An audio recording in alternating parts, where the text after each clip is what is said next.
বিচ্ছিন্নতাবাদী সংগঠন কুকি-চিন ন্যাশনাল ফ্রন্টের সন্ত্রাসী হামলা ঠেকানোর পাশাপাশি প্রতিরোধে চলমান অভিযানে অংশ নিচ্ছে এসব সেনা সদস্য।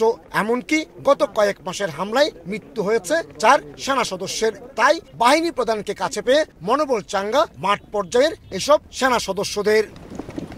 3 পার্বত্য জেলার অংশ বিশেষ নিয়ে কথিত রাষ্ট্র প্রতিষ্ঠার নামে ব্যাপক সন্ত্রাসী কর্মকাণ্ড চালিয়ে আসছে কুকি-চিন ন্যাশনাল ফ্রন্ট নামে একটি বিচ্ছিন্নতাবাদী সন্ত্রাসী সংগঠন। সেনাবাহিনীর টহল টিমের উপর হামলা ছাড়াও বিভিন্ন স্থানে স্থলমান বসিয়ে রেখেছে তারা।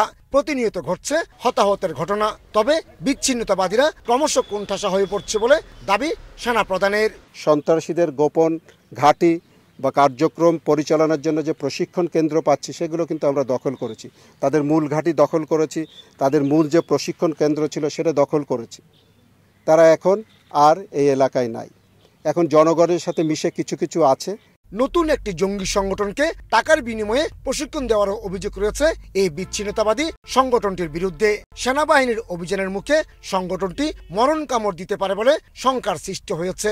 এই অবস্থায় সেনাপ্রধান সন্ত্রাসীদের প্রতিরোধ করা হবে বলে ঘোষণা দেন। এক্ষেত্রে অগ্রাধিকার পাবে মানবাধিকার। আমরা কখনো মানবাধিকার লঙ্ঘন টঙ্ঘন এই ধরনের কোনো অ্যাক্টিভিটিস বাংলাদেশ সেনাবাহিনীর নাই, এটা আমরা গর্বের সাথে বলতে পারি। তা আমরা হার্ড লাইনে গেলেও এমনভাবে যাব আমাদের পরে কেউ চাপিয়ে নিলে আমরা কখনো কোথাও হার জানি। বান্দরবন সেনানিবাসে সেনাপ্রধান জেনারেল এস.এম. শফিউদ্দিন আহমেদের উপস্থিতিতে অনুষ্ঠিত গুরুত্বপূর্ণ এই বৈঠকে সেনাবাহিনীর chief of general staff lieutenant general Ataul Hakim Sarwar, 24 পদাতিক ডিভিশনের area commander major general Mizanur Rahman Shamim এবং বিজিবি মহাপরিচালক major general AKM. Nazmul Hasan সহ ঊর্ধ্বতন সেনা কর্মকর্তারা উপস্থিত ছিলেন। 3 পার্বত্য জেলার মধ্যে পর্যটন সমৃদ্ধ এলাকা হলো এই বান্দরবন।